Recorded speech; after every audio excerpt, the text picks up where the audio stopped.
Sorry, technical difficulties. Surprise, surprise. Um, so, as I mentioned at the end of my last video, which was 5 Cool Comics, which is my response to Comics Patrol, whose channel you should support, but not before you've subscribed to mine, because I'm struggling and scrapping for subscribers. I don't think people like me. But at the end, I said that Geeky Hug has done a video, not a video, but he did a video and based on what Comics Patrol did, but in his normal exuberant way, he went one extra and he did the coolest comics that he owns, and he threw the gauntlet down to me. Now, as I mentioned in my video, I got rid of a shitload of comics, what were really cool and really hard to find and stuff, when my marriage broke up. So I kind of like gone from being a collector to I'll only buy comics back issues, single issues, if I can't find them in a collected edition. So what I thought I'd do instead is show what for me personally, are collected editions of series that mean a lot to me and ones that I would never get rid of because they've got so much readability. So I will show you. There's quite a stack of them, so I mostly have to pause halfway through just to make space. But I'm just going to go like give quite.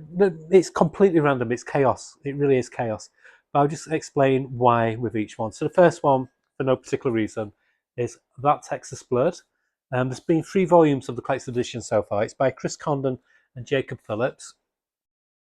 These two are becoming like a dynamic double act, like Jacob Phillips' dad, Sean Phillips, and Ed Brubaker. They've got that same kind of synchronicity with each other.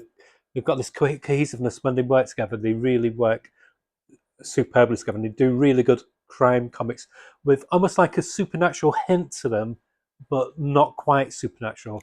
And this series, That Texas Blood, is a fantastic introduction to their work. The artwork is beautiful. It's got shades of almost like a Fargo kind of flavour to it. It's like True Detective meets Fargo, and yet highly recommend.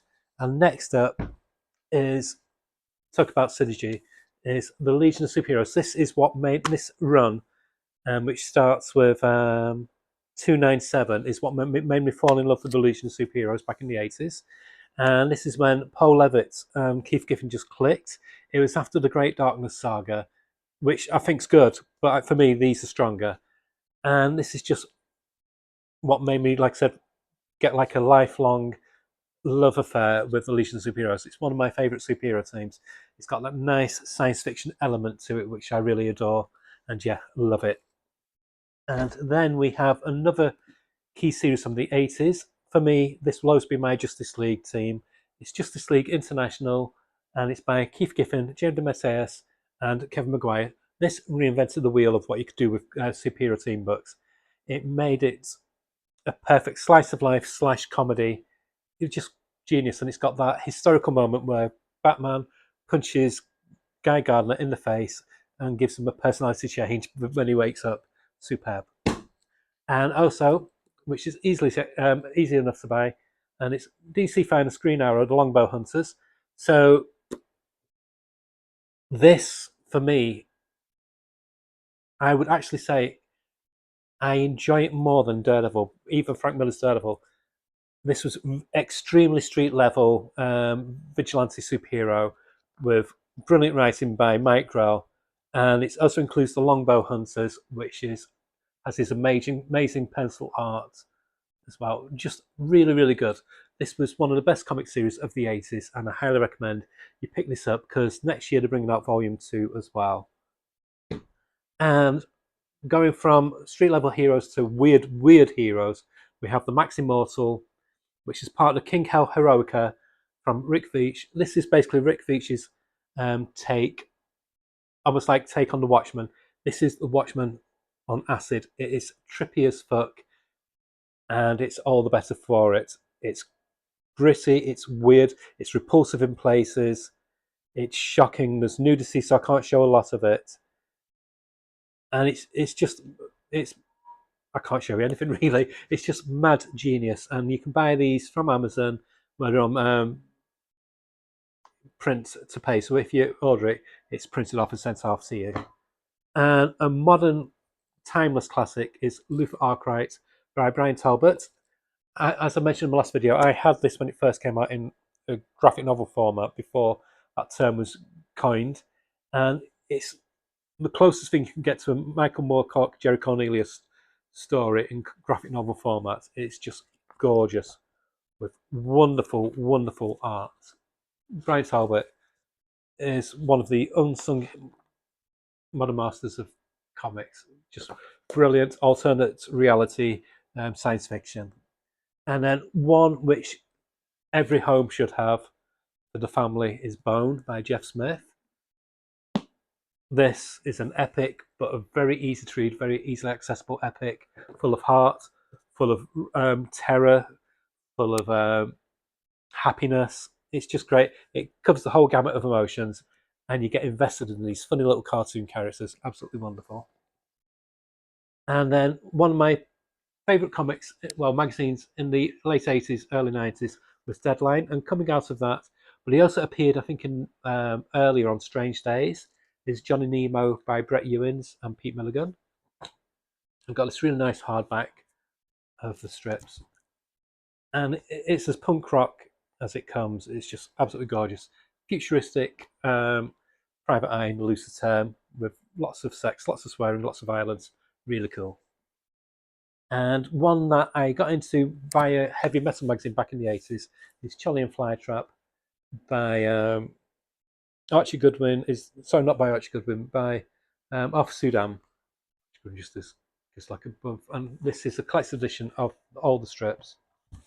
Arthur Sudam apparently is a bit of a dick, but he's a really great comics creator. And this is wonderful punk rock, post-apocalyptic ride through futuristic Americana, and I love it. Hidden gem from 80s black and white indie comics is Reed Fleming, The World's Toughest Milkman by David Boswell. It's what it says on the can. It's basically about this guy, Reed Fleming, who is the world's toughest milkman. It's surreal. This is as close as you can get to a David Lynch kind of comic. And his artwork is wonderfully detailed as well. I can't explain it, but it's an experience. Hunt it down on eBay. You will not regret it. Wonderful, wonderful strip. Reed Fleming. And then we move over to Japan. And one of the best mangakas of all time is Rumiko Takahashi.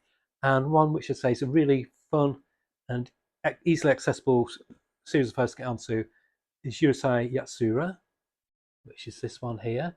And it's basically about this absolute slob, misogynistic young man who this alien princess becomes obsessed by. She can't see his faults. She's determined to win his hand. And she's gorgeous. She's drop dead gorgeous. And for some reason, he finds her annoying, and it's just hilarious. And Rumiko's artwork is just really, really gorgeous. It's fast paced, it's fun, it's light, it's a nice palate cleanser from when you've read something grim and dark, and it's the best slapstick comedy you can get in a comic. And one of the best mangas of all time is Akira. I have shown it before. I've got the big hardback box set with the art book and the badge. But yeah, I had this in the epic color volumes from years ago, but this is the best way to read it in this format way. The original way to read, and it's really, really nice. If you've just seen the film, you need to get the books because the film only covers a quarter of the story. And then, if I had to just keep one series out of anything, it would be this 20th Century Boys by Naoki Urasawa. He is one of my all-time favourite writer artists, and this is his magnum opus. It's a big, sprawling epic. Goes from the 60s through to modern day, with cults, apocalypse, and mystery and friendship, and it's just wonderful. I'm just going to pause it there because I'm going to get some more books. Hi. Okay, so next up we have the complete Swamp Thing by Alan Moore.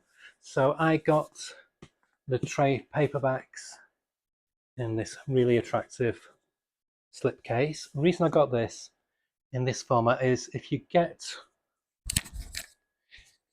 the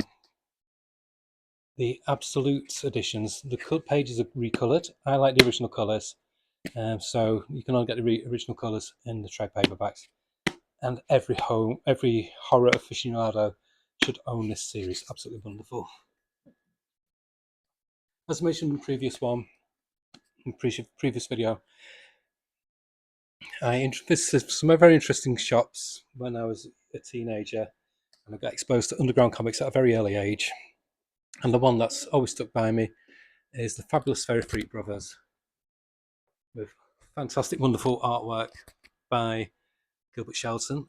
This, for me, is much more enjoyable than Robert Crumb. This is just out and out hilarious, with social commentary, drugs, sex, and everything in between.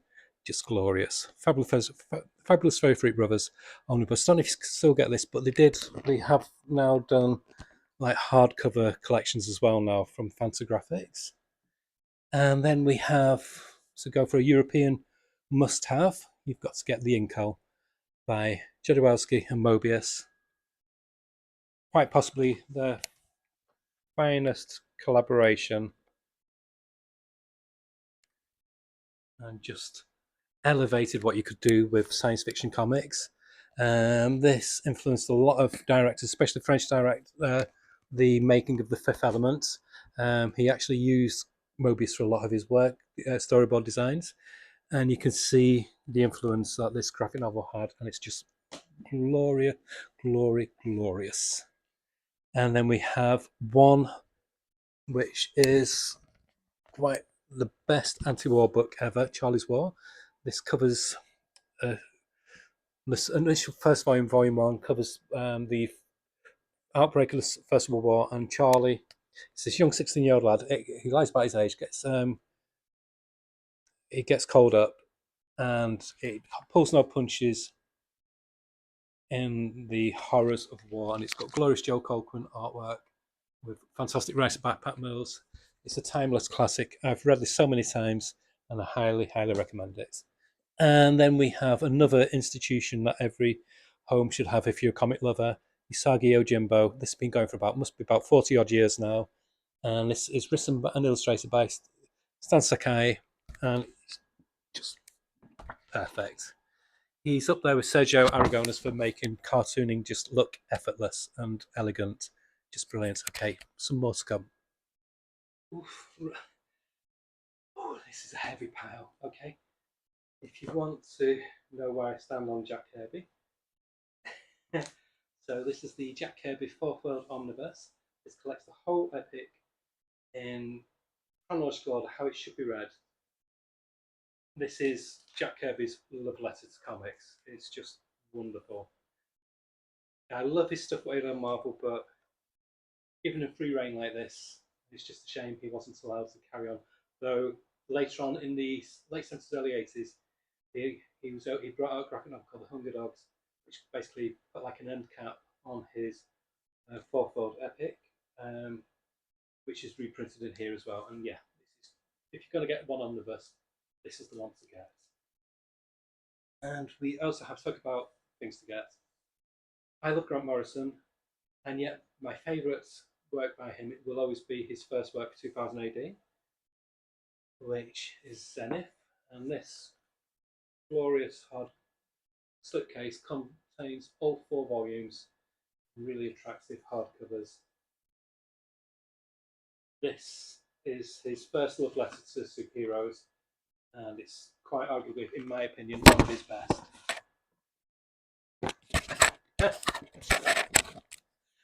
Oh dear, I'm so professional. I forgot, didn't have my microphone, it pinged off. So yeah, I was saying Zenith, fantastic. Fourth World Omnibus by Jack Kirby, you really need to get as well. What was the other one? I can't remember. So professional. And then we have back to 2000 AD. If you want to get pure essence of Kevin O'Neill, Nemesis the Warlock Volume 1, the definitive edition. I've sung its praises before. This is raw, savage, funny, and a good critique on how evil xenophobia is. Wonderful. And one for art lovers and action lovers, this giant size Slain Horn God with gorgeous artwork by Simon Bisley and wonderful writing by Pat Mills. It's a classic for a reason. Nearly done now. Okay, so still on the 2000 AD train, surprise, surprise. We have Strontium Dog. This is the first volume which collects the very first adventures. This includes the Star-Lord edition series as well, before it merged with 2000 AD.